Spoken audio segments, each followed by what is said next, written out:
Welcome to the Jinjinx and Tuner Gremlin Guys Podcast. Here is our list of things we're going to talk about today. Hello. I hope you are all well. Well. Well. Well. Would you I like hope some? you're well. Would you like some cool whip? Cool whip. Say cool, cool. Now say whip, whip. Now say cool whip. Cool whip. Cool whip.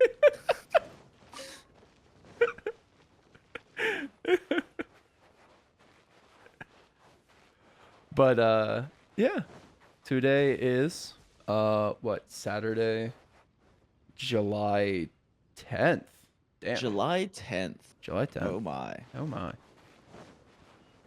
But yeah, we are. Oh shit, you teleported already. Oh I'm shit! coming. Sorry. We're still getting used to this shit, dude. But yeah. Today My Xiao is so slow. we got lots of interesting things to talk about actually. Yeah. But before It's then, been an interesting week. yeah. Before then, I did want to thank Zaxton Hong again for I think he's just our timestamps guy. Like he's done it twice in a row now. Interesting thing I learned from this experience, Heel, that apparently if you pin a comment, you cannot edit it on YouTube. Did not know this. Well, we can't edit it. Oh wait, they can't edit They it? you can't mean? edit it. Oh, interesting. Yeah. So they can't change it. Yeah, they were starting, like he started to do the timestamps. Yeah. And I was like, oh shit, he's starting, like here, let me get this done while I'm thinking about it. I pinned the comment and he couldn't edit it more timestamps in. He only had like 3 timestamps in. Oh no. I see. And so, yeah, he had to make a new comment and I found out about it like 2 hours later when I was checking comments. Oh no. Huh. Neat. It's good to know. So, yeah, you cannot That edit. that does explain why Kanta had that one video where someone was like, this is a low rank Almudron, not a high rank one, because he killed it so fast and he pinned the comments Yeah. and they couldn't delete it out of shame. Oh. Yeah, he had a speed run of an Almudron. They were like, this is obviously a low rank Almudron. So Kanta just pinned the comment. The pin of shame. The pin of shame. I do not like the pin of shame. But podcast 2 did better. Yeah. I'm not sure why. If there was just I mean we did talk about how like if we put Kazuha in the title, it might get a little more attention. Oh yeah. Probably get a little bit more attention that way. But Since he's a hot topic. ooh, the hot topic. What's so hot? Yeah. Hot toe picker. I mean, one would hope that. One would also hope that, hopefully, these will get more and more popular as time goes on. I mean, that's the thought, but That's the hope. Whether that actually happens or not, shrug. But wouldn't it be so funny if the content that we make, so that you don't have to do as much work and you can like this is the only possible way for us to put videos out, but like Yeah. then in turn gets so popular that we can now again stop working to fucking lol. do YouTube content. I mean, even if this did get insanely popular somehow and we became a YouTube podcast, guys, I'd probably still be working. Honestly, I think that's the best choice. One of my Yeah. friends, Dizzy Disaster, he's not like super popular or anything, but like he's been a streamer for 8 years and he's been successful enough, and he still hasn't quit his job the entire time. Yep. But yeah, It's a I don't know. risky I mean, move, quitting your job for content. well, because I mean, even like having a job, assuming you can balance both of them, I mean, it gives you things to talk about, and it is Yep. interesting conversation. You know, it's, oh hey, something weird happened at work today. As long as you're not like, obviously, talking about things at work that you shouldn't be talking about or something, get fired. Right. But Man, so I learned the secret recipe for KFC's chicken yesterday, dude. I'm gonna give you all. Yep. That would be bad. Don't do that. But yeah. So appreciate the continued support. Yeah. Means a lot, because this is the kind of shit that Jinx and I were talking about initially. It's like, yeah, we would like to do things that are like game related, but then it would be really cool to branch off into things where it's just kind of we talk about things that are important to us. Personality things. Personality things, yeah. Yeah. So, it is neat. It is neat. Come get this guy. And it's kind of nice not doing guide content anymore, to be completely honest. Yeah. It's nice that when I can talk about Genshin stuff, it's actually just my opinion or reporting other people's stuff, and I don't have to do my own testing and like get all of the information and make sure that what I'm saying is good and all of that kind of stuff. I can just be like, well, here's my opinion on things. Yeah, I mean, it's kind of liberating to just give my opinion on things. I mean, like, you know, there are people who just, you know, they give their opinions on stuff. I mean, there are people who admit that they're literally just like, I've never looked at anything for math. I've never done anything, you know, as far as that. I've never calculated anything. This is just my opinion. This character's good. I said it's good because I think it's good. And, like, they're popular, you know, so whatever. And, holy fuck, this ice mage shredded my razor. What the fuck? Oh, I gotta heal for you.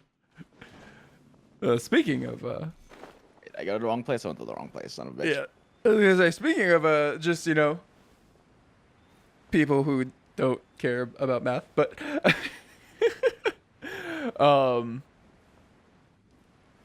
some interesting news for the Genshin community this week, I guess, is,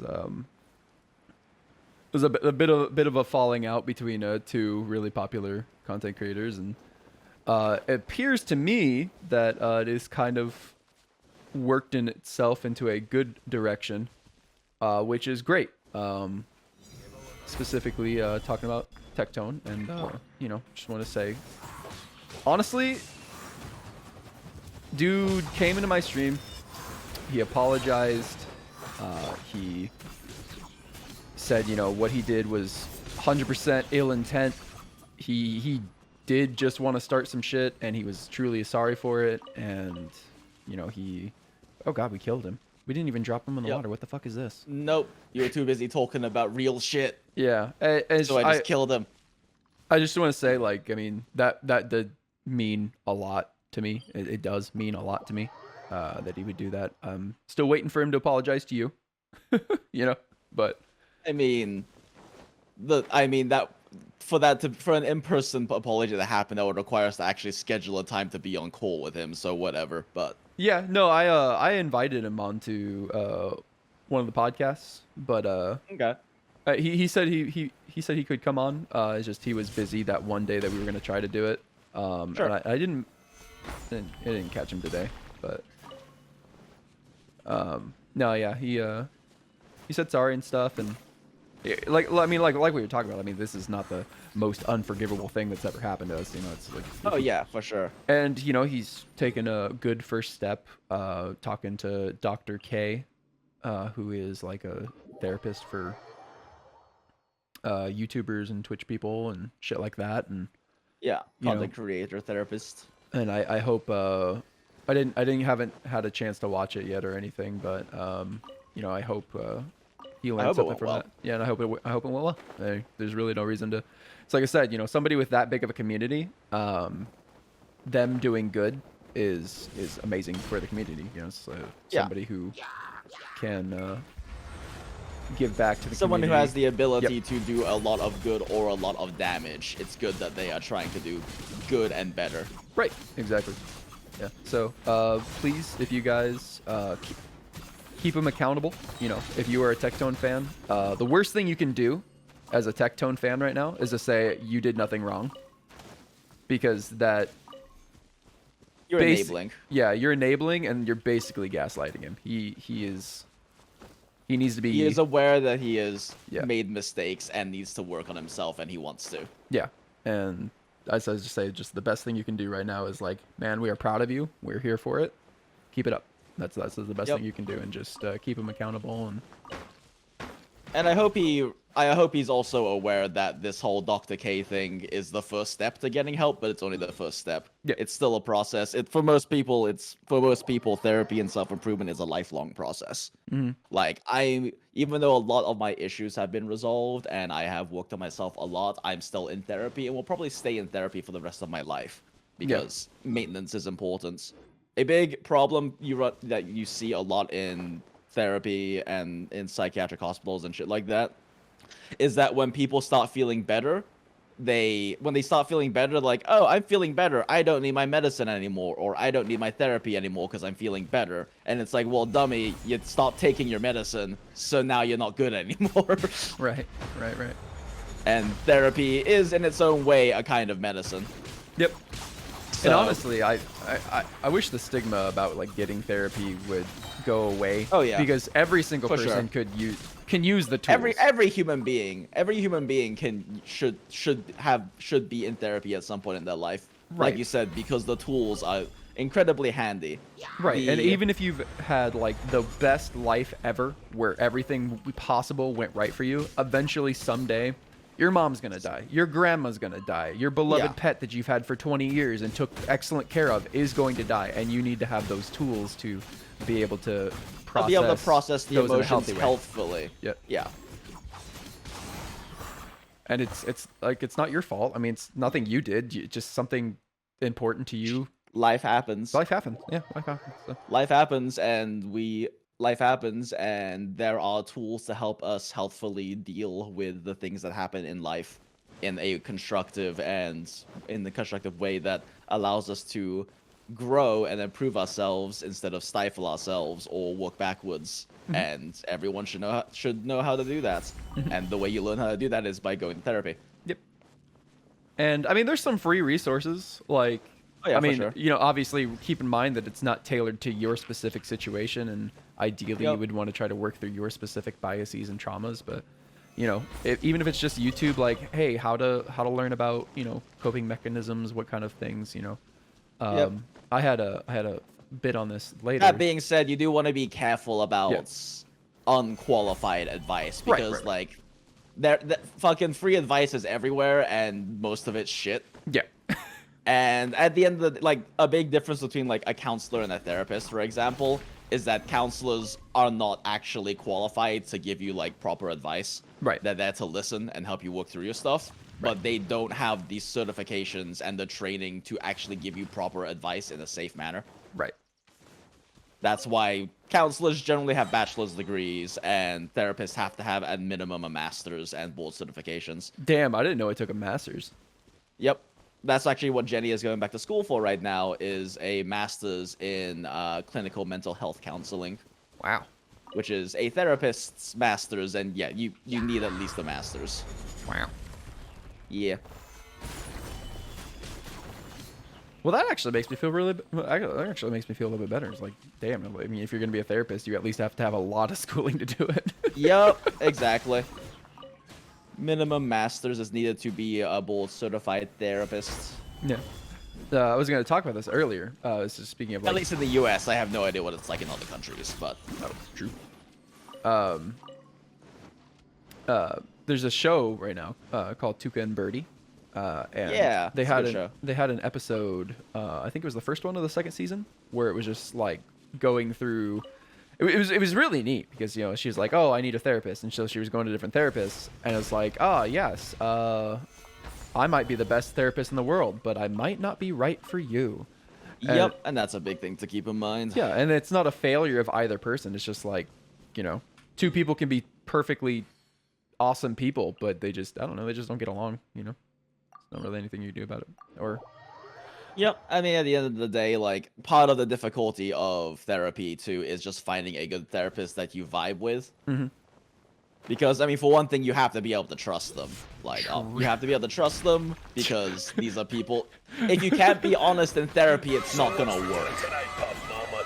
Fucking So like you have to be able to trust them, you have to vibe with them, you have to find the kind of therapist that fits you. You have to Yeah. find the kind of therapy that fits you, because the majority of therapists in America are CBT, cognitive behavior therapy therapists.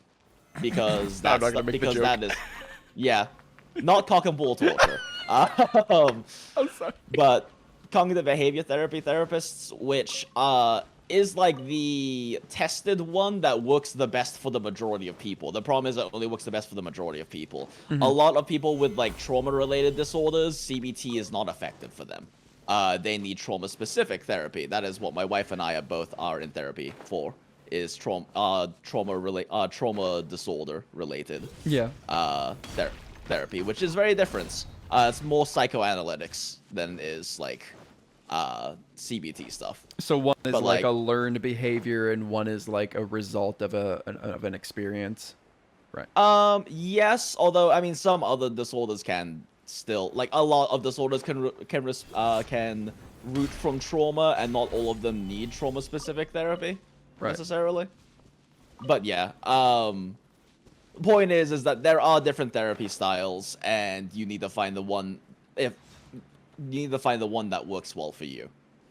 Nanifa, Because thank for you some, for the 2 years. thank you, Nanifa. Because for some people, like, even if CBT works well for 95% of people or 85% of people, you could still be in the minority. Even if cock and ball torture works for 85% of Even if it works for most people. God, I'll never forgive the internet. I'll never Yup. forgive the internet. Ruins. CBT ruins. Fucking feel like fucking Joseph Joestar. I'll Yep. never forgive the internet. It's because, like, CBT is a lot more about, like, rewiring your brain and learning proper tools, all that kind of stuff. Yeah. But, like, if you have like unresolved trauma at the core that's causing these kinds of things, you can work on the surface stuff with CBT, but you're not actually resolving the things that need to be resolved. And those emotions haven't been properly processed yet. And your brain is still gonna keep doing the bad things it's doing until you process those like unprocessed traumatic emotions. Right. So CBT doesn't necessarily work for peeps who have conditions like that. I mean, it still can be helpful, but at the end of the day, the root isn't being fixed. But yeah, best wishes to Tectone. I certainly hope he can find a consistent therapist that works well for him, and he can grow in a direction that makes him a more healthy and positive person. Because, I mean, at the end of the day, the more healthy, positive people we have in the community, the better. Yeah.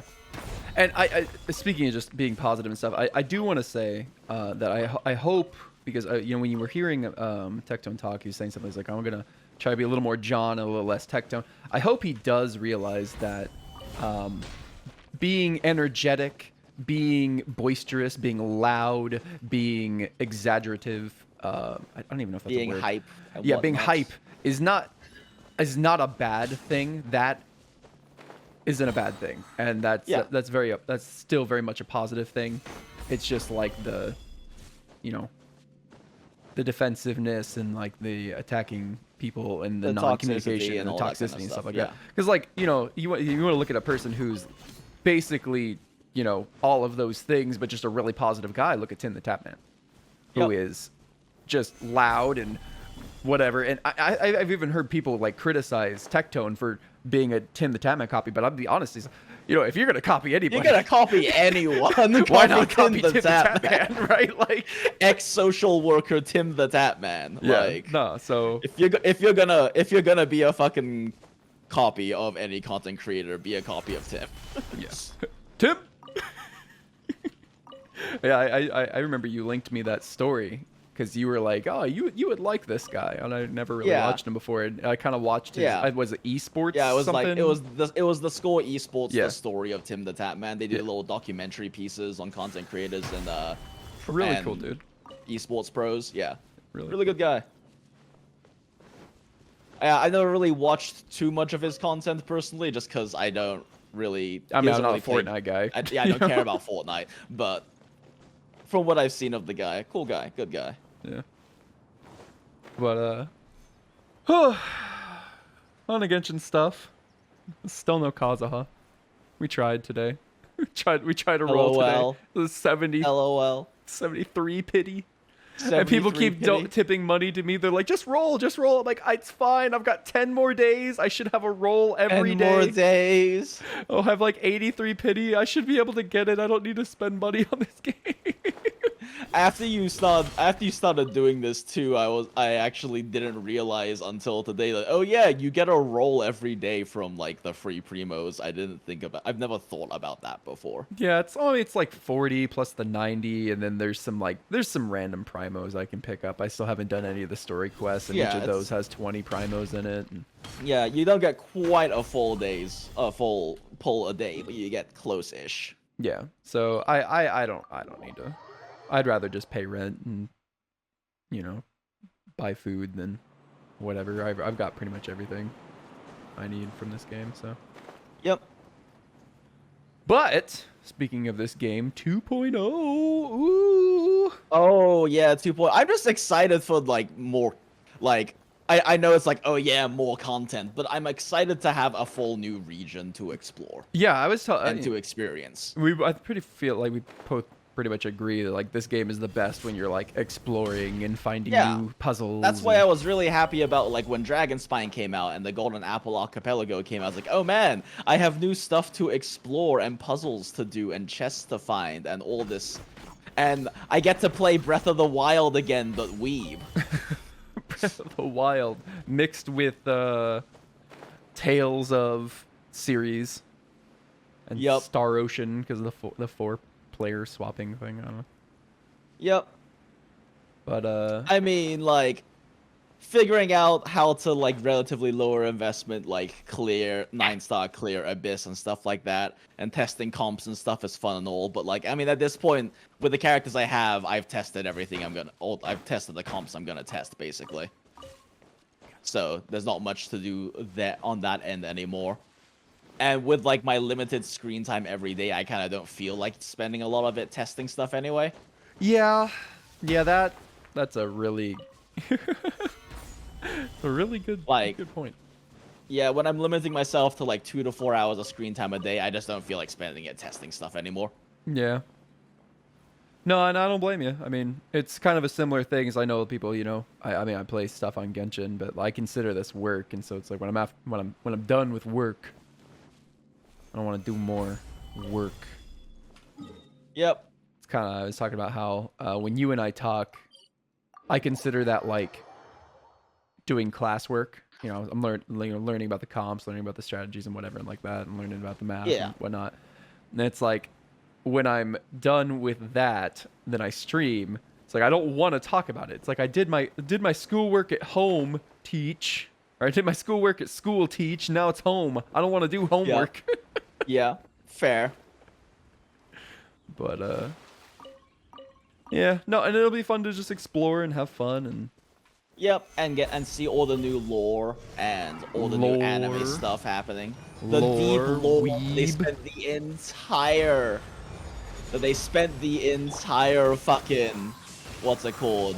2.0 special just talking about all the deep lores. Yeah, speaking of the special, we did record a thing. I don't know which one is going to come up first, though. So. Probably the 2.0 first. Okay. Yeah, I'll probably put that one. I'll put that one up. I'll try to get both ready to be live tomorrow, but I'll probably put that one up tomorrow and then put this podcast up the day after. Okay, so then I will that'll be my goal, at least with Sunday. We'll see what ends up happening tomorrow, but yeah. So if you want to see our reaction to that, or we kind of talked a little bit about it, there will be a video that if you haven't watched, maybe it'll be in the description or something. I don't know. Yeah, I'll put it in the description if I remember. I'll probably remember. You said that about the 1010 EM guide. Ah, son of a bitch. Yeah. Okay. Fair. Fair, but we'll see. Cotton 4K. Son of a bitch. Oh, fuck. But no, Inazuma thoughts just as a TLDR, since, I mean, assuming people Oh yeah, don't go back apparently and watch. 1010 got a job at Riot, so he might not be doing content creation anymore, which is sad, but Oh, neat. good for him. Good. Cool. I know a few people at Riot. 1010, give me Riot points. Lol. Give me RP. Give me RP, dude. I literally have like $1,000 worth of RP. Okay, maybe I'm over exaggerating, but like a lot of RP just from all my friends at Riot giving me a fucking Lol. That's funny. RP. People are like, oh wow, fucking Whale and Genshin, Whale and League of Legends has like 3 legendary skins, and all the rest of them are fucking like or like no, like 3 ultimate skins and like 10 legendary skins. I'm like, nope, this is all just gifted. And they're like, I don't believe you. They pull up your purchase history, and I pull up my purchase history. There's literally nothing. Fucking. Yeah, my uncle works at Riot. My uncle's name is Johnny Riot. Lol. LO furthermore L. But any TLDR Inazuma thoughts that you got? Just something you want to say off the top of your head? I don't know where I want Electro MC to be. Yeah. Like, I don't know whether I want her to be good or not. Cause like it would be great to have a really good like a free unit, but also I don't expect them to be good. Yeah. We didn't really get to see much about abilities for Electro MC. I think I saw that E looked like it was single target, which is a little sus. Yeah. But Hold like, up, I don't wait. know. Electro MC is a weird thing because like, Oh, that's a yeah, debate. lol.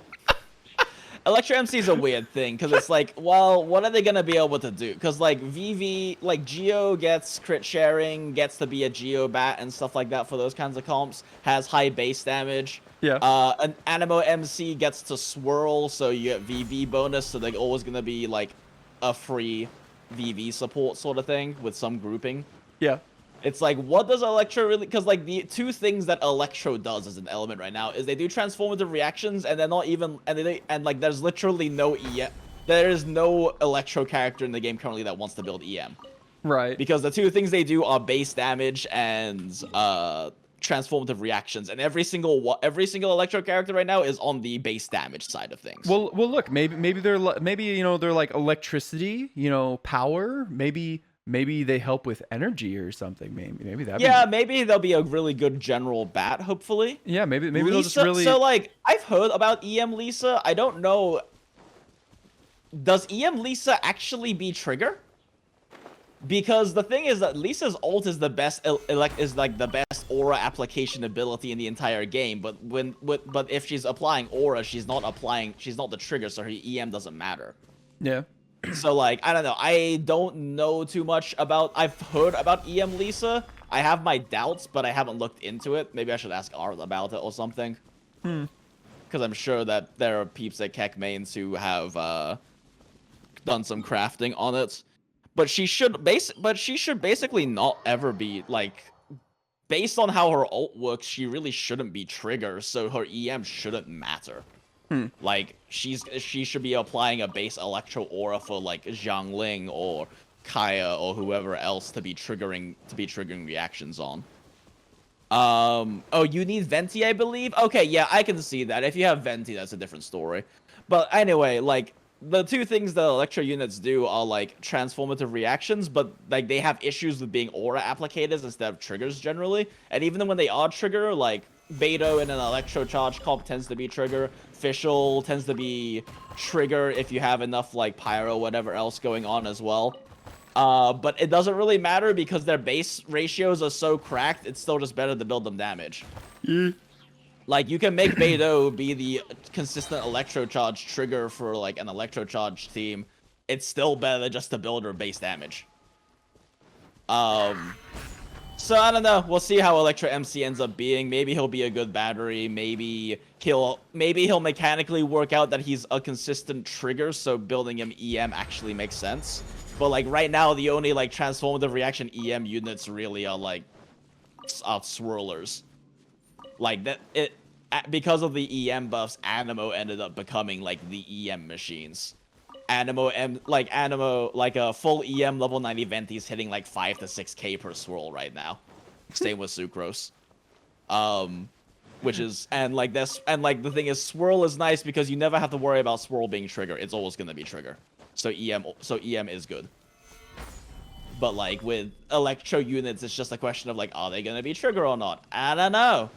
Let's see what the rollout looks like. Let's do testing and figure it out. And generally the answer is no, or it's not worth it. Sucrose finally gets her time to shine.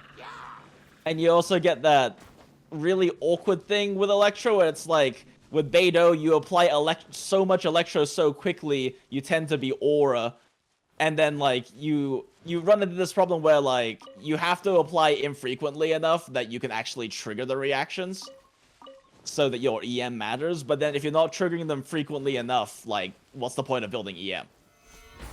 It's like, why build official EM when you can just build her more damage? Because her Oz does apply electro infrequently enough she can be a trigger for, like, an overload comp or something. But why? Right. Why would you when you can just build her more? We can build her flat damage, and she does more damage that way. But yeah, I don't know. We'll see how Electro MC ends up. I'm curious to see what they do to make them useful if they do end up being useful. Sorry, you just received like you were on a train of thought. I was just like gonna let you go. Nah, it's fine. But yeah.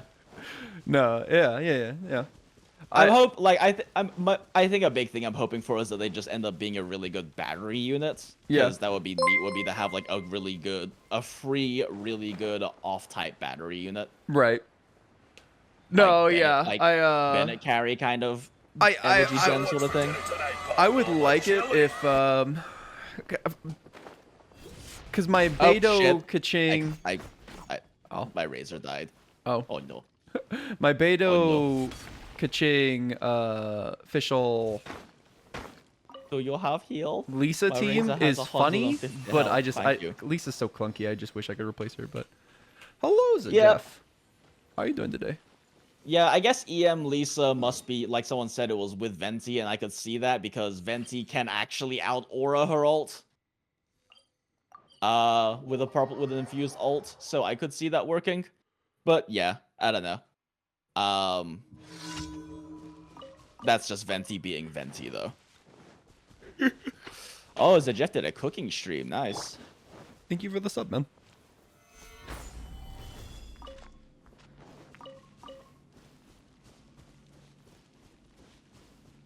Oh, you know what I'm excited for in Inazuma? The doggo. Uh-oh. The doggo. The doggo. The doggo. The doggo with, I think they were saying he has, like, essentially slaves working at the fucking tea house. What? Like, they're contractually bound to work at the tea house for eternity. What? Yeah. I was not aware this was a thing. Yeah, I like, when we were, like, talking and stuff while the thing was going on, so I might have misremembered that or misheard that, but I'm pretty sure that's what they said. Huh. Pretty sure the doggo has people who are, like, or spirits or whatever that are, like, contractually obligated to serve for eternity. Problematic doggo. I see. Chrysalis, thank you for the prime. Ah. Problematic doggo. But we stand problematic doggo. Lol. But dude, I'm just ready, dude. I'm ready for the weebs, man. I'm ready for the weebs to start coming out. Lol, god, yeah. It's so many weebs, so much excite, so much Japanese, so much Nippon. There's fucking oh, dude, it's gonna be great. Is it gonna have dude, I like the architecture, dude. I'm thinking just all the locales, all the scenery. Purple. You know me, dude. So I love much me some purple. purple. Love me some purple. So much perp. So I'm gonna be excited as hell. That dank perp. Oh, yeah. Yeah, the new areas they showed off all look really cool. I'm excited to explore them and do the quests and whatnot. I'm trying not to look. I'm trying not to talk too much about it because I'm trying to scam people into watching the other video so we get more ad revenue. This is the big scam. Lol, But don't tell chat though. Yeah. Don't tell chat. If you want to learn more, just go check out our podcast that probably got posted yesterday. If I manage to stick with the actual editing schedule I have planned for this, where we watched the 2.0 podcast, and you should check that out too. Yeah. All right, okay. Real talk. Newest character that you're most excited for? Newest character I'm the most excited for? I don't know. Ayaka, they didn't show enough about Ayaka and Yoimiya for me to be that hype about either of them, honestly. Yeah. I think maybe based on what little we did see of their kits, and I haven't really looked into leak stuff about them, so I don't really know anything about that for that kits. Yeah, like I just haven't looked at. The only thing that Chad tells me, because he knows I don't want to hear about leaks, he just said, "My concerns about Ayaka may be assuaged." Okay, cool. But like, out of the two, I think probably I'm more interested in Ayaka because based on what little we saw, she probably has more potential to be a support pick, and supports are just more interesting. Yeah. Oh and god, like, imagine the riots if fucking Ayaka was just a support player. Lol. But like, from it looked like she had a cryo conversion thing in her kit. Oh look, you found the chest. I found a chest that we walk by literally all the time. Every week. But I don't know. Yoimiya, maybe Yoimiya can be a support, but she looks like she's another pyro carry, and like another pyro carry, whatever. Like, yay, we have another pyro carry. Yeah. But even if Ayaka just ends up being like a carry pick, like a new cryo carry is interesting, because I mean right now we got Chongyun, Kaya Freeze, and then we got Ganyu. Yeah. And like Ganyu is Ganyu. I doubt either Ayaka or Yoimiya, if they are carries, are going to in any way like outplace Ganyu, especially because Morgana is like disgusting. If I back it up, am I bad enough? You can't like stop. You can't stop moving, otherwise it'll fucking. Yup. Yeah. So. But yeah, I doubt either of them will outplace Ganyu because at the end of the day, like, Morgana is busted, and even outside of Morgana, Ganyu is like balanced around the fact that she's a level 2 charge shot character. Yeah. So even though Yoimiya is another archer, I don't see her outplacing her. Yeah, but I mean, it's still interesting to have, from what I saw, yeah. Rapid fire arrows. Yeah, it looks like she has rapid fire arrows, which is cool, but also means that, like, she's not like Ganyu, where Ganyu dumps out single big shots, and those single big shots can be melted, you know? Yeah. So it's like, if Yoimiya is a rapid fire archer, which is what it looked like they were showing her off to be. Right. She's not gonna be, like, able to consistently vaporize all of her damage, like Ganyu can. Yeah. With melts. So, like, I don't know. I mean, I kind of doubt either of them will outplace Ganyu as Ganyu being Ganyu, but I am interested to see them. And it would be neat if Yoimiya ends up being, like, a rapid fire character, if she actually ends up being, like, an EM character. That would be neat. If she... But again, transformative reactions that aren't Swirl have the whole issue of trying to balance out them being trigger, as well as having enough frequency to justify EM, so who knows? Yeah. The character I'm most interested in is not Raiden, but like Raiden's secretary. Oh yeah, that one. I don't know. She looks nice. Yeah. What's her fucking name? The Animo Claymore Lolly. Oh, Sayu. It looked like her ult was an Animo turret, which is pretty neat, but like, I don't know, I just have doubts that they're gonna bring out a 4-star Animo character that is better than Sucrose, because Sucrose is stacked, especially after the EM buffs. Yeah. Like, Sucrose is just such a good 4-star unit now, it's kind of nuts. Yeah, Sayu, fucking Lily Pichu. I like how they just credit her as Lily Pichu. That was funny. Yep. Well, I mean, I said Lily Key in parentheses, but yeah. still just funny. Lily P. Lily Key, Lily P. Other But than yeah. that, I don't want there to be. I'm hoping that this like flowy pink-haired girl that looked like she was Hydro. Is not a catalyst Is user. not a catalyst. Please don't have She another. looks like such a catalyst user. though. Another short female Hydro catalyst user. Great. Cool. LOL. Great. LOL. Please no. Please no. LOL. But what if she's the charge? What if she's the charge attack vaporize carry of our dreams, Tuner? You mean Mona C2? Yeah, exactly. But not needing C2. And then there's the cat boy, or fox boy. Fox boy, probably which fox we know boy. nothing about, but yeah, he's a fox boy. I'm just gonna call him Felix. That's Felix. Actually, I'm a boy. No, you're not. But I asked. I said no. You're not. Oh fuck.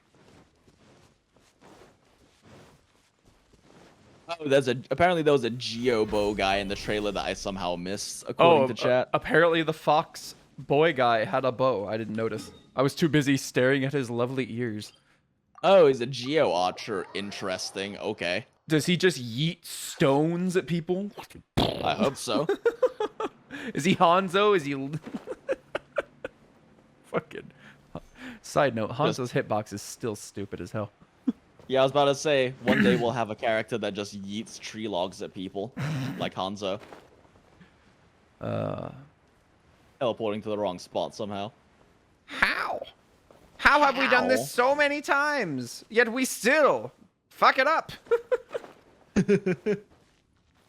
It's because we're being entertaining and doing a podcast. Yeah. There was a video I was liking from I'm gonna mispronounce or misremember his name. I think it was like Josh Scott Hayes or something. It's Josh Hayes at the very minimum.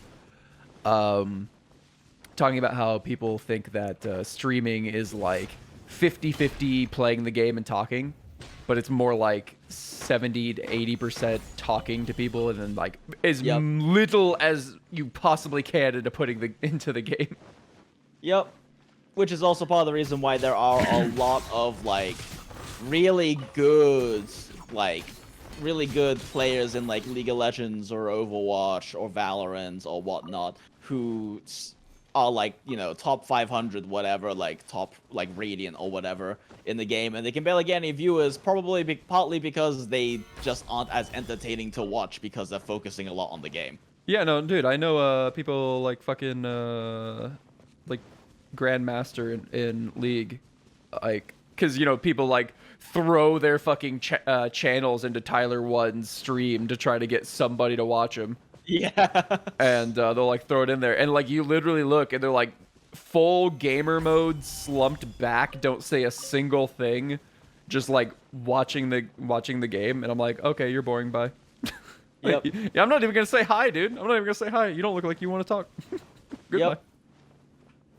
But, Yep, there is definitely a talent to engaging with your audience and being entertaining while still maintaining that high level of play. yeah. Yup.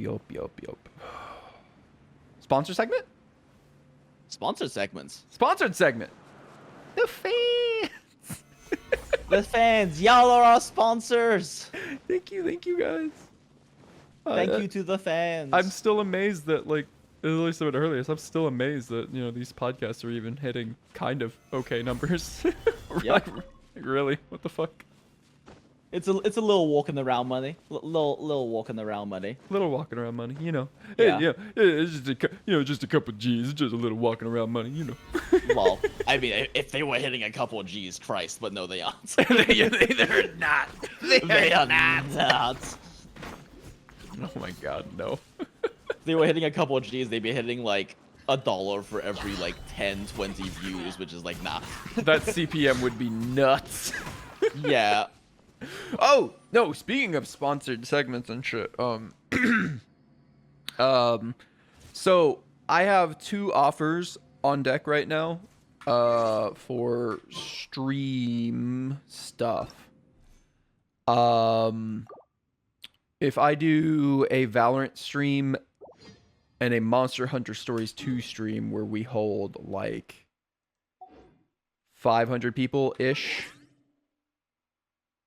I could get $500 for both of those, just to stream them for an hour. So I'm going to try to do that tomorrow for... Did we still want to try to do Valorant tomorrow? We can try doing Valorant tomorrow. So try to do Valorant to work tomorrow. out of time.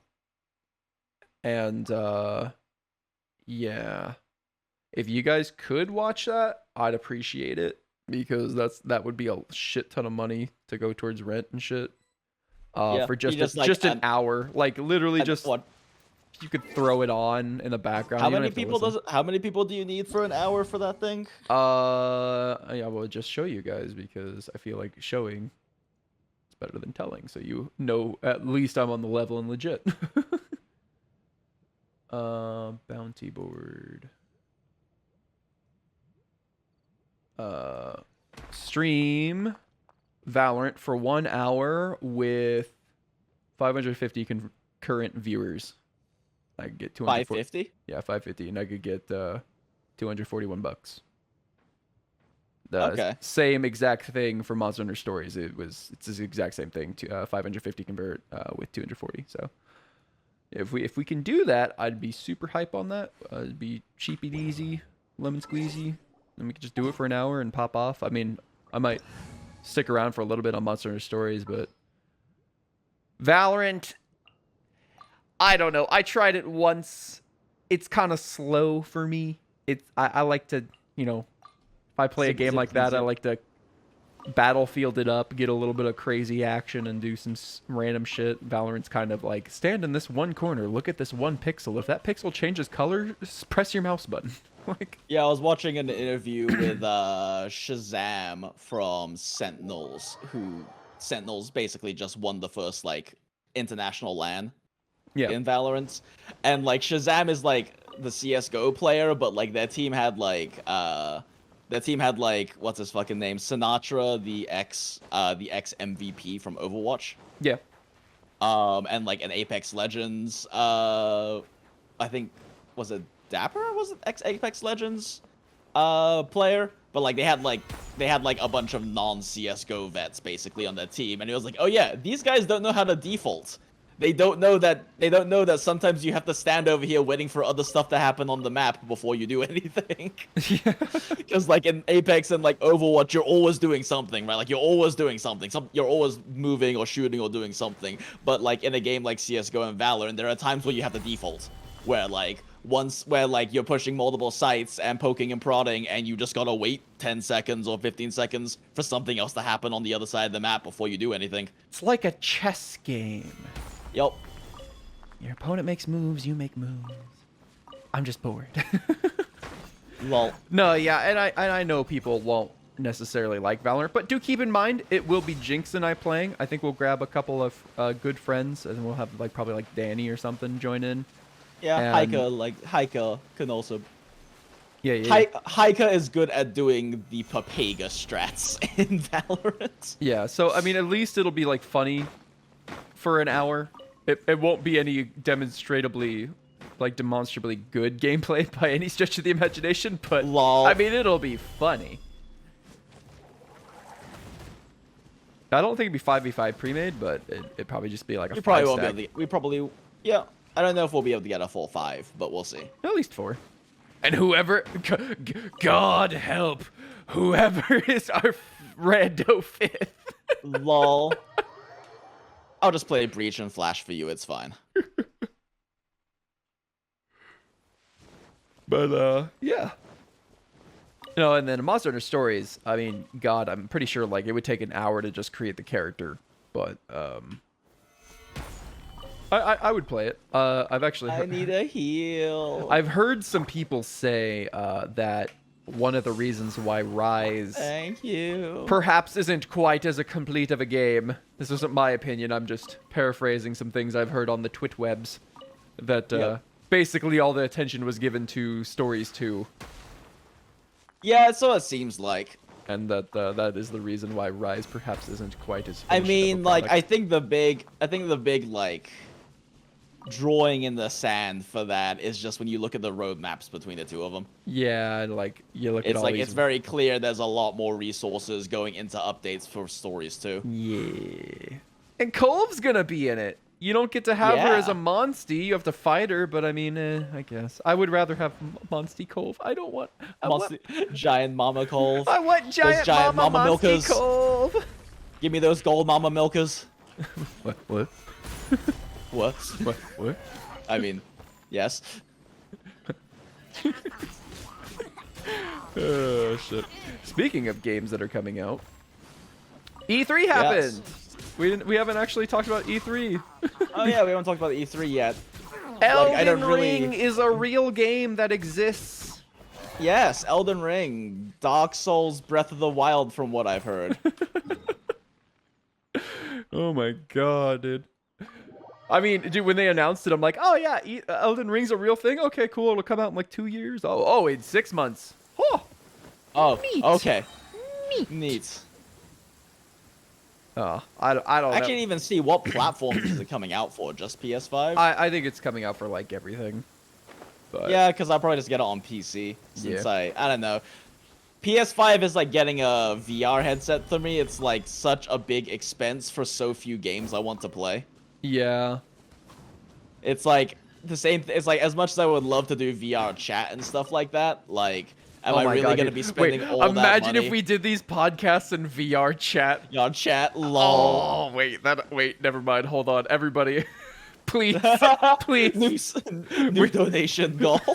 New goal. Buy 2 fucking Valve indexes for Jinx and I to do VR chat podcast. and before we get Valve indexes, and then one of us can't handle the motion sickness. Oh god, if that would be so sad. That's gotta be like Well- such a feels well, bad. I've heard I that know motion there's like sickness gets an better. adaptation period to it. But there are some people I've heard of who just straight up, even after like weeks and months of trying, they just can't get over the motion sickness. Well, I've heard it gets better when you. Oh, I'm gonna die. Drown. I've heard it no. gets better when you have higher refresh rates. Like the higher the refresh rate, the less likely you are to get motion sickness. But I can see that. they don't want to see our So first pay for sodas. the privilege to not puke. They don't want to see our fursonas. Oh my god. Why not? Because Jinx would literally be like the edgy fursona guy who has like the all red and black. I'd just be a giant furry dong, honestly. Just a giant furry dong. What? No. Just the dong, that's it. Oculus Quest 2 is cheap, but you have to sell your soul to Facebook. Fuck that shit, dude. I would never, dude. I would never. Do you have a heal? Oh wait, no, you just drowned. You don't have a heal. Yeah, no. Yeah. No. Because that ice mage fucked up both of my characters. Oh, jeez. Yeah, no, I got you soon, though. I get hit Gene by has like lightning, I'm fucking dead. 500 ER right now, so. Gotcha. Let me go double E that Geo boy real quick. Yeah. Honestly, I'll probably have my ult back by the time you even land. Oh, close. Yay. Yeah, batting Gene's ult with 3 E's. Lol. Feels good, man. Yeah, my Venti set is kind of nuts. It's a full EM set that puts him at like 790 EM Yeah. with stringless. Yeah. And then on top of that, it somehow has 180. It somehow has 180 ER, including his Ascension bonus. Oh, shit. My feather has 27% ER on it somehow. Could have had 200 EM on it. True, but still. Well, not 200, like 100, but still, yeah. Oh, there's speaking of E3, there's this game coming out in 10 days, and I'm really excited about it. I asked for Yeah. an early review copy, but I don't think I'm gonna get it. Such, called Death's Door. It is about this little crow, this little crow, and you have a sword and you go fight things. It's like like Legend of Zelda, but with a crow, and it is cute as fuck. Oh, dude. cute. It's so fucking cute, dude. It looks really good. I've been talking about it since I saw it at E3. It's like the most anticipated game I've got coming up soon. But then there was a cat cafe manager. Huh. Yeah, like Okay. yeah, like it's like a management sim, but it's a cat cafe. So like your employees are cats. These sound like indie titles, which surprises me there at E3. Yeah, Death's Door is Devolver Digital, which you could say whether or not Devolver is indie anymore. Yeah. I don't know. They're on that weird spot. Right. It's like I don't know. Like is Larian Studios the people who do fucking oh my god. D&D but not D&D. Baldur's Gate? No. Fucking I can't even remember the name. That's right. Divinity. There you go. Divinity Original Sin. Divinity, right. Like, are they an Divinity indie Baldur's studio? Gate, I don't know. Not really. Kind of. Yes. But I mean, there's definitely that weird area between like indie and AAA, and there's kind of a big gap. yeah. So there's definitely that weird space in the middle where you're not really sure which one they qualify as. Yeah. Because like to me, a AAA studio is like EA. It's like Activision, Blizzard. You know, anything below that isn't big, but it's definitely not Ubisoft. like I don't know. This is a weird spectrum. Yeah, it's a weird spectrum. Like, it's easy to say which ones are for sure What the indie and which ones are for sure AAA, but then you got all this weird middle ground. Well, you were just sliding through the ground, and then you teleported back. That was unusual. Huh, okay. Very, very weird. Quite unusual. Yeah, well, that was very odd. But the Cat Cafe manager actually sounds fun as hell. Death's Door is made by Acid Nerve, which is a two-person team, apparently. Very indie it's then. Very indie. I guess it's being published by Devolver Digital? Yeah, but then somebody just said like an indie means they have no publisher, so. I don't know if indie means no publisher. Well, but independent maybe. is indie means no. Oh, that's true. It means independent. I don't know then. Huh. Either way, it's a small team is the point. Yeah. Okay, there you go. Small team. Small team. There you go. Small team. Small cat. But yeah, no. Cat Cafe Manager seems really interesting. It's just one of those games that I think you just kind of sit down and you just enjoy it, like Stardew Valley, and just Yeah. One of those unwinding games. yeah. But we did see news on Breath of the Wild 2, Oh boy. which very cryptic and whatnot, and got zero gameplay or really anything. But no, we did get gameplay. No, we got a lot of gameplay. Just Although with these kinds not of a trailers, gameplay demo. So I don't know. you always have to ask how much is actually gameplay and how much is just pre-rendered shit to look like gameplay. Yeah, I don't know. There was like some times, like some ability stuff that I doubt was pre-rendered gameplay. It looked like it was just gameplay, but I don't know what to expect from Breath of the Wild 2. I don't know if it'll ever live up to expectations, just because it's Yeah, it's a little hard. It's very hard for those kinds of things to do that. yeah.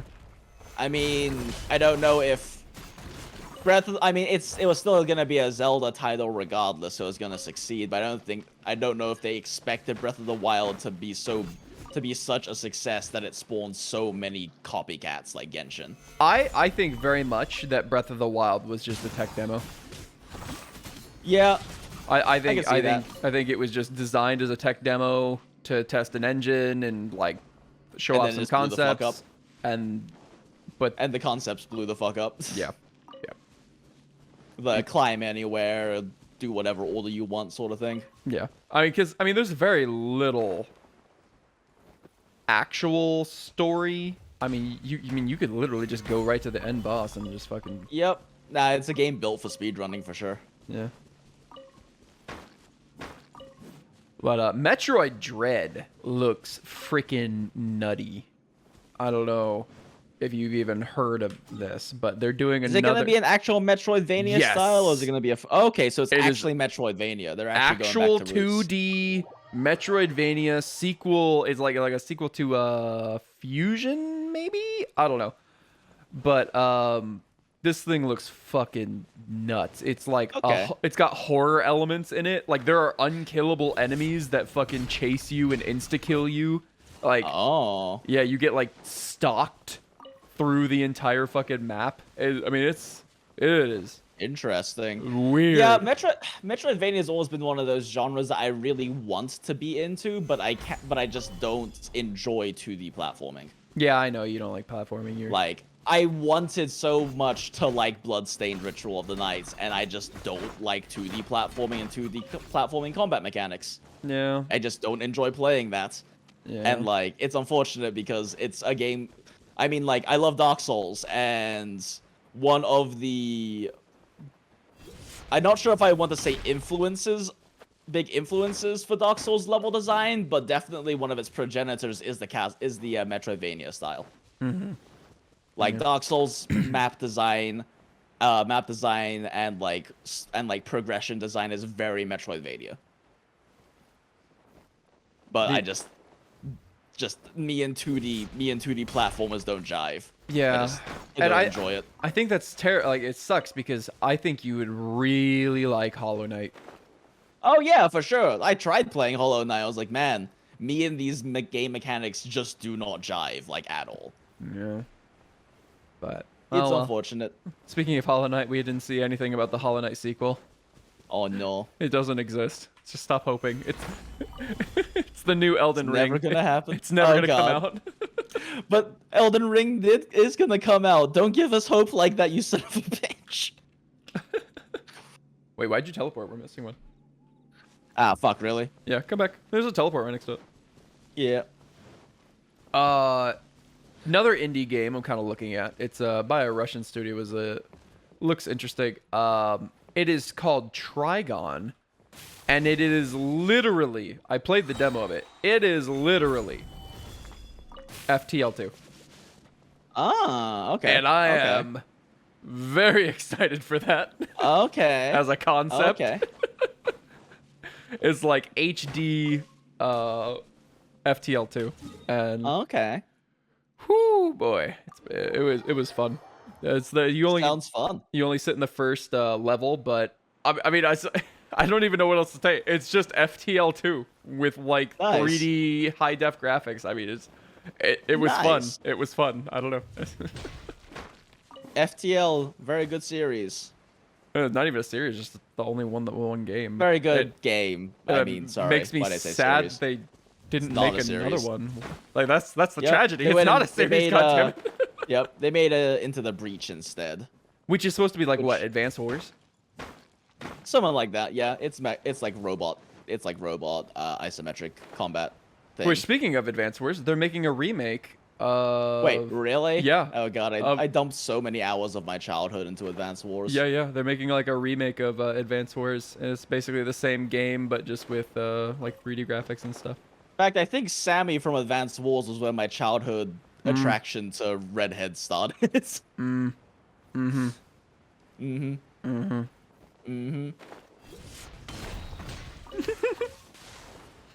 We're gonna start talking about our childhood video game crushes now, Lol. because I can be prepared. Fucking Roll from Mega Man Legends was Really? like, yeah. She was just so cute. I don't know. Fair. I don't know, man. I think that's where I got my love for tomboys and like mechanic girls. Yeah, that's fair. She was so great. Fucking who else?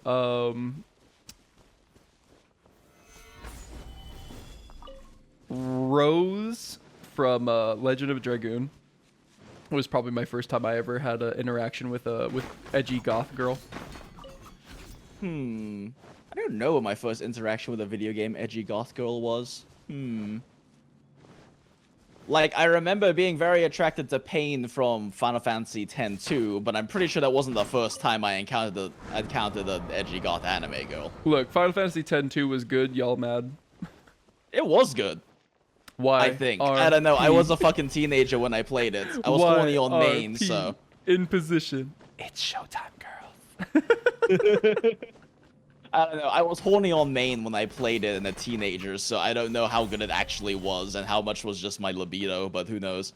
I mean, it's the one that But then again, introduces you don't have a libido and you think it was good, so maybe it was actually good. Yeah, it's the one that introduced like the dress system, which kind of like influenced Final Fantasy, like the future Final Fantasies, where like it was the first time that like a character could be multiple different classes at the same time. I think maybe. Yeah.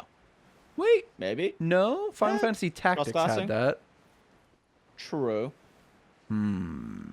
I also dumped a lot of hours of my young life into Final Fantasy Tactics Advanced.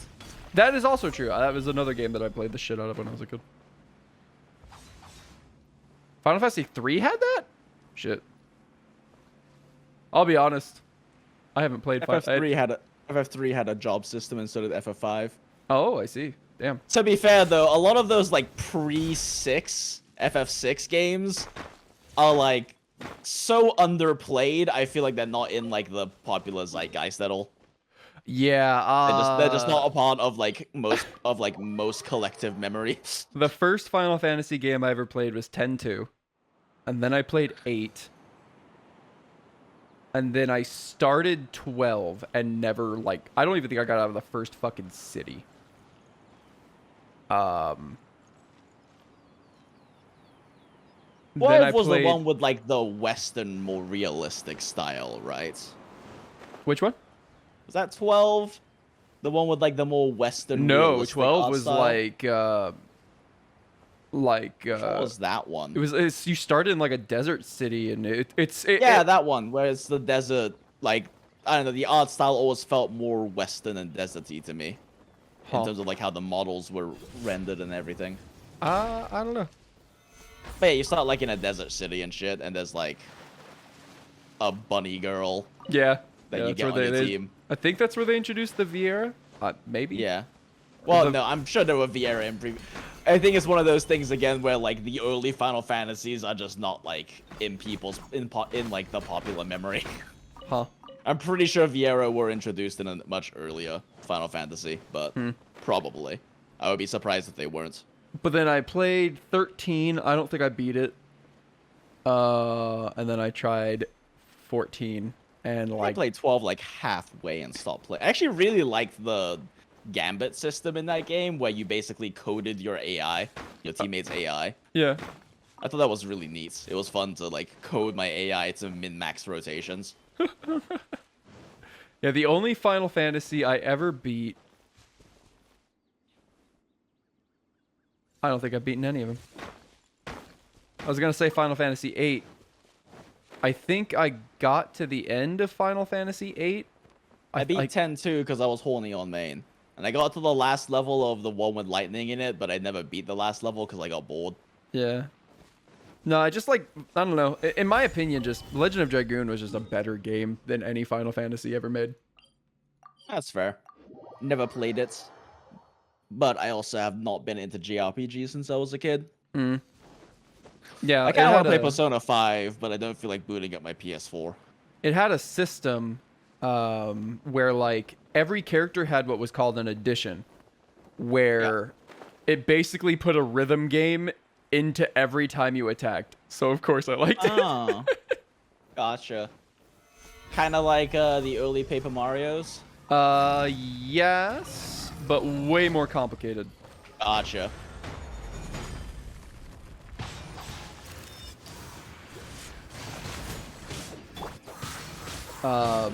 Yeah, it wasn't just a simple like attack, like on beat.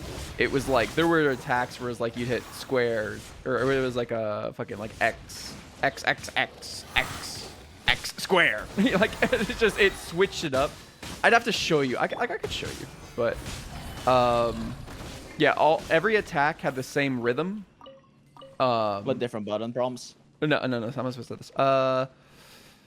So you had different attacks when you leveled up. You like the starting one was like double slash, and then you would get like, and that was just 2 button presses. And then you get like volcano, which was like 3 button presses. And then you could use different attacks, and each attack had a balance between giving you energy to power up your special moves versus just raw damage by itself.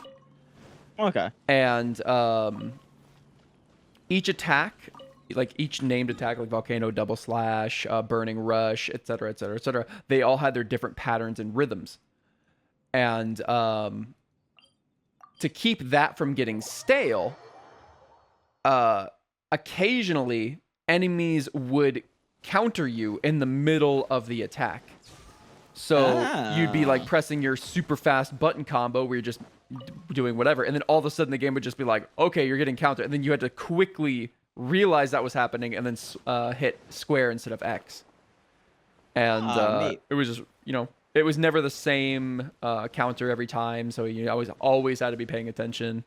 Yeah, and, the core gameplay loop had variance to it. Right. And some characters had really fast attacks. Some characters had slower attacks.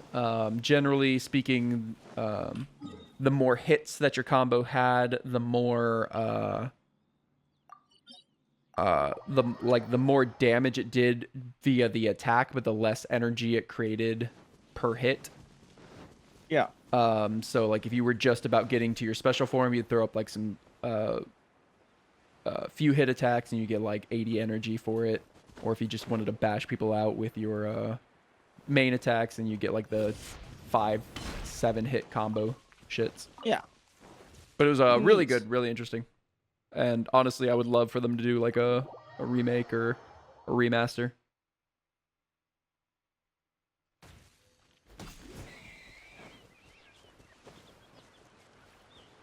For the PS5.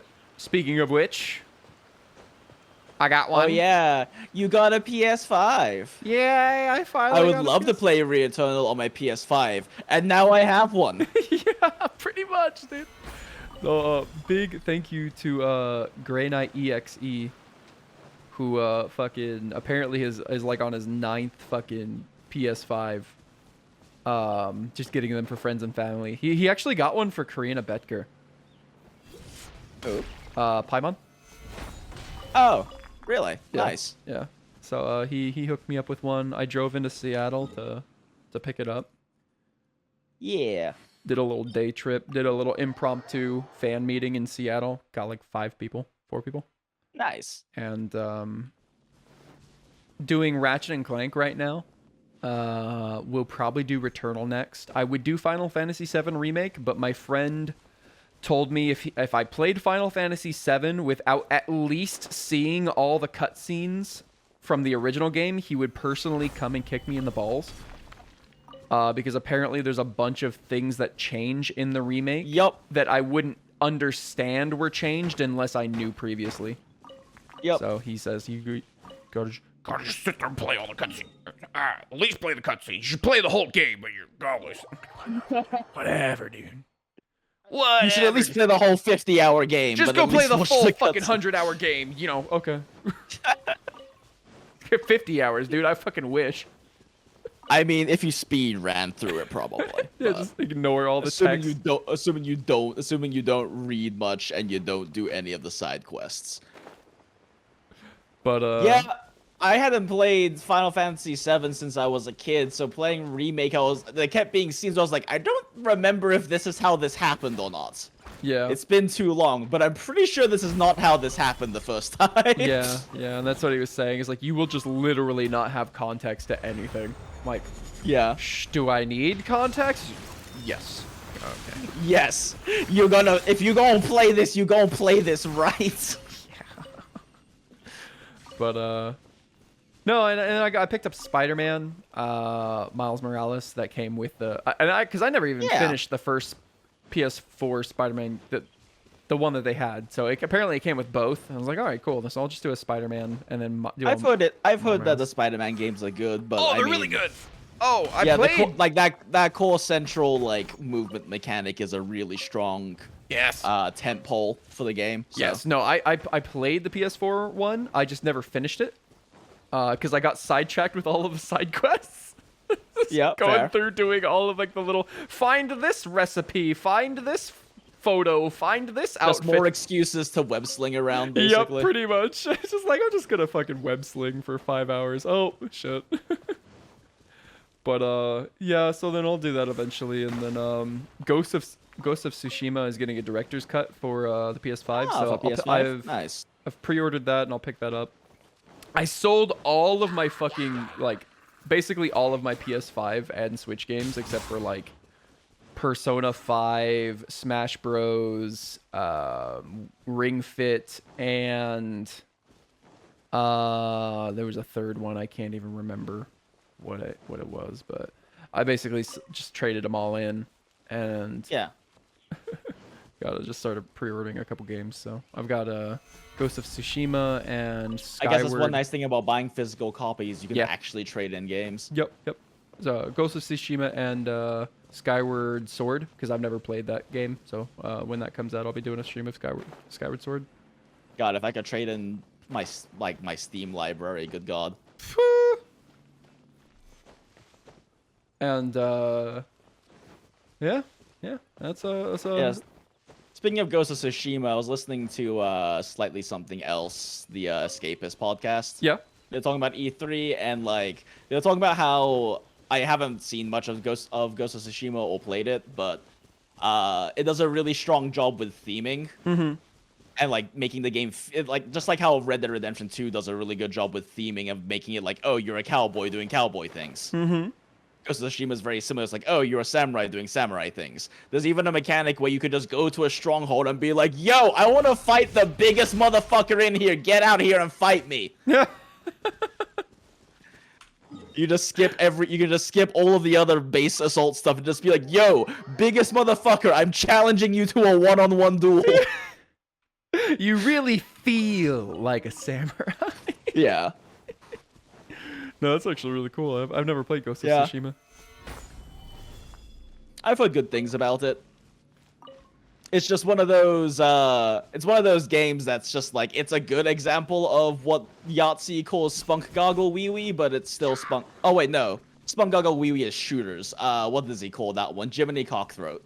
Which is what, It's open like, world games? It's like the open world some crafting and survival elements, like triple A formula game. Like everything Ubisoft makes, everything Rockstar makes. Games like Horizon Zero Dawn, all those games that are just that like open world with stealth and crafting in it. Yeah. Because like all the AAA games have kind of just like coalesced into that generic style, so he just calls it Jiminy Cockthroat. That's funny. Yeah. So I mean, you've been playing any other games besides Genshin, or are you just really busy? Mostly just been busy. A lot of my time, like, since like I don't want to stay. Like, I get back from work around like midnight.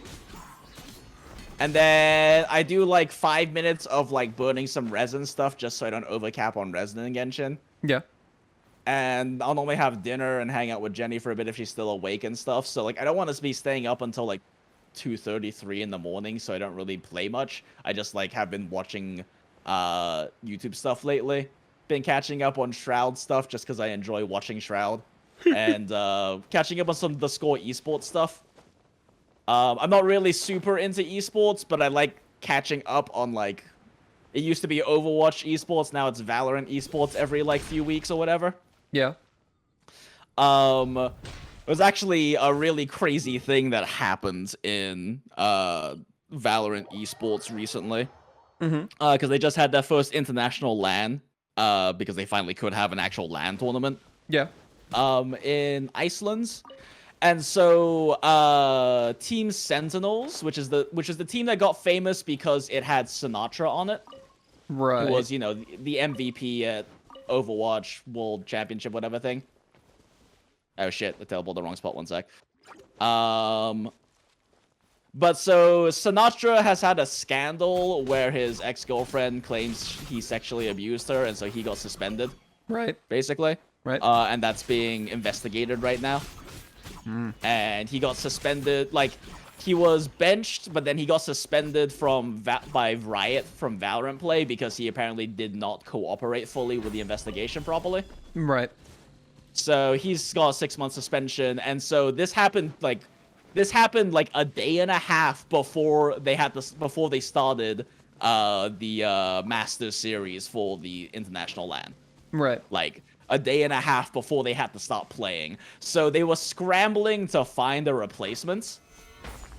And so the replacement was what's his fucking name? Tens from C9. Tens was playing for C9 for a while, but he decided to step out and focus on content creation. Yeah.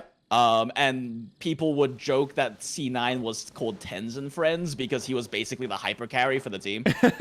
Like, he would regularly be like MVP in any tournament he played, but they placed like 4th or some shit. But he would be like leading the scoreboards in every stat, but just like his team the team wasn't there enough for them to ever really win much. Getting held back. That kind of thing. So like Tens decided to take a break from competitive play. He hadn't played in months, and basically Shazam, the IGL for Sentinels, just like DM'd him on Twitter. Was like, "Yo, you want to play?" And he's like, "Yeah." So he was on loan from C9 to Sentinels for the duration of the tournament. Yeah. Fully representing Sentinels while he was on loan. And they had never played together. They had never been able to play together. They had no practice. They had not been able to get any practice with each other beforehand. No scrims or anything. And the first time they were going to be playing together was when they were in the first game of the tournament. And then, like, some fucking how Sentinels wiped the boards. Wow. With Tens just like doing so much work. They just fucking wiped the board. I believe they didn't lose a single map until the finals. Damn. And then like they went on to Iceland and won the whole thing and became the first world champions for Valorant. Damn. And it's just like this interesting story of like, and like now it's been like a month later after the tournament or something. Apparently this deal was finalized before Iceland, but Sentinels has paid a reported 7-figure payout to buy his contract. Wow. Yeah. So yeah, just a neat little story from Valorant Esports that just happened. Shoot. Yeah. Shoot. But yeah, that's other than that, I've been playing Shadowrun Dragonfall again. I don't know what that is. It's there's 3 games in the series. There's Shadowrun Returns is the first one, Shadowrun Dragonfall, and then Shadowrun Hong Kong. They're isometric top-down tactical games with a lot of heavy role-playing elements in them.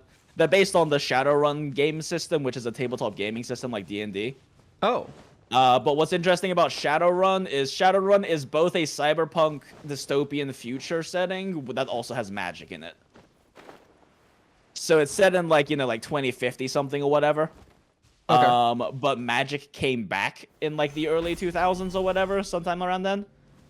So like you have people became metahumans. You have like elves and dwarves and orcs and trolls, and humans. But you also have like cyberpunk cybernetic augments and shit like that. And there's magic and technology, and it's set in, a megacorp dystopian future, so everyone is like, working for mega corporations, and you play as Shadowrunners, who are people who don't have like who don't have sins, which is like a identification number that you have with a corporation that basically makes you their like bitch. So they don't have any of the safety of working for the corporations, but they exist in the shadows and get hired by corporations to do their dirty work they can't have on the book, sort of thing. Right. So you play as Shadowrunners, and they're incredibly well written games. They're very, very story heavy. Choices matter, storytelling shit. Shadowrun Dragonfall is set in Germany during the Flux state, where basically the government decided to just do a social experiment and like step out and be like, we're not the government anymore, bye. And so it's just a perpetual state of anarchy. The forever purge. Yeah, basically. Where, you know, who is in power is whoever's in power at the time, and learning how to like read the flux state and the balance of like the various different parties in power and whatnot is important. The various different Pepegas in power. Pepegas in power, yeah. But yeah, they're incredibly well-written games. They have that fun, like, isometric top-down, tactical, XCOM combat sort of thing going on. Build your character however you want sort of thing. Full, like, they have, like, a full combat, full, like, character building system that is kind of reminiscent of the tabletop game and everything.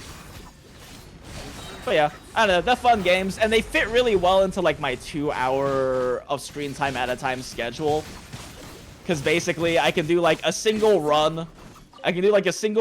Come back to town, talk to all the NPCs for the new dialogue and stuff.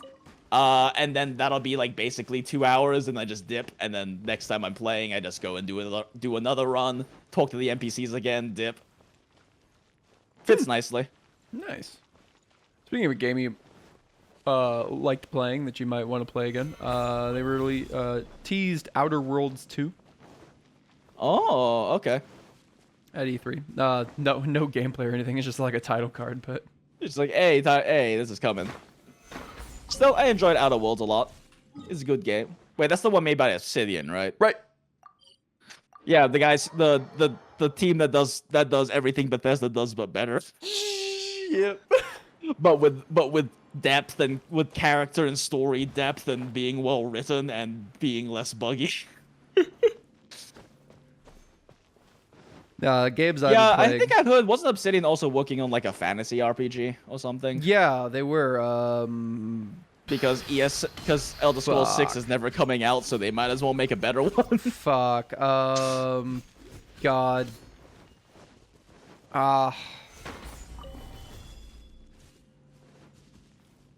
Shit. I can't remember the name of it. No, I know can't I know it either, but exists yeah. though. Yeah, that they working on it.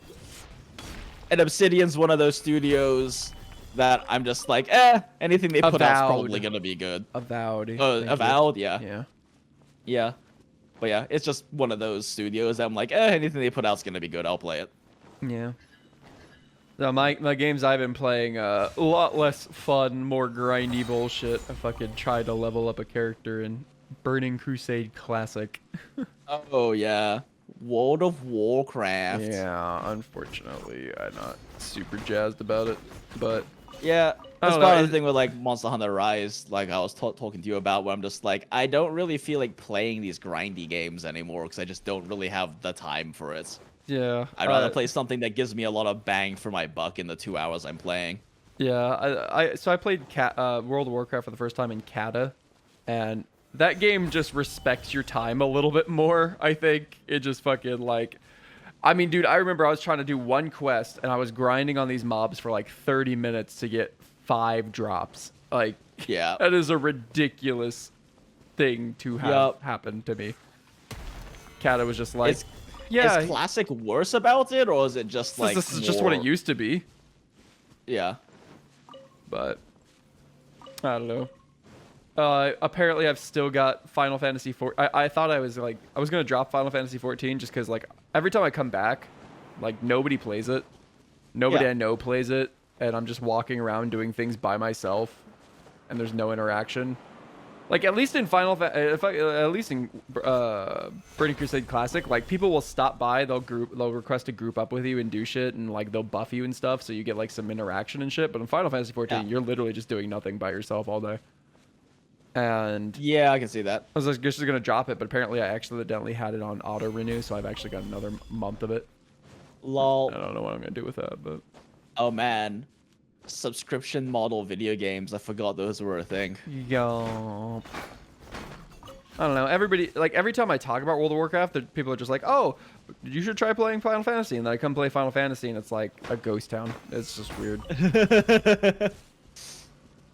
my server's at capacity too, so it's like you can't even make new characters there. But it's just I don't know. Oh, wow. I never see anybody. I guess it's just because I'm in Heaven's Ward and everybody else is probably off. And Late game stuff. yeah, makes sense. But Yeah, especially if the server's full, there's not really an influx of new characters to populate the earlier areas. yeah. But that's it. Yeah, I guess that's it. I have to pee really badly, so let's close this out. All right. I appreciate you guys for watching. If you watched the whole thing, thank you very much. Yeah, thank you. Should have either that 2.0 podcast is already out, or it will be out after this. I'm not sure which order it's coming out, but I plan on having the 2.0 one out first, but yeah. okay. Well then, hopefully. I you've don't already know seen- how far apart they'll be coming out, is Yeah. the thing. But no. I don't know. I'm having fun with these, so it's just nice Yep, talking I am to you. too. I mean, just It's nice talking to you. chatting with you. It's Yep. just talking with you, so it's great. And the editing is light and easy and something I can do easily in the free time I do have. Minimal editing, fun content. Minimal editing. The dream. Yeah. The dream. The dream. Especially compared to the old research scripts, edit more heavily videos. This is cozy. Yeah. It's cozy, and it's also just like nice to have an excuse to hang out with my friend and chat about shit.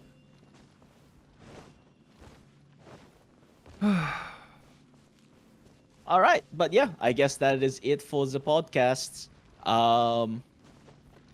We'll probably be doing another one of these next week at some point. Yeah. So yeah, yeah.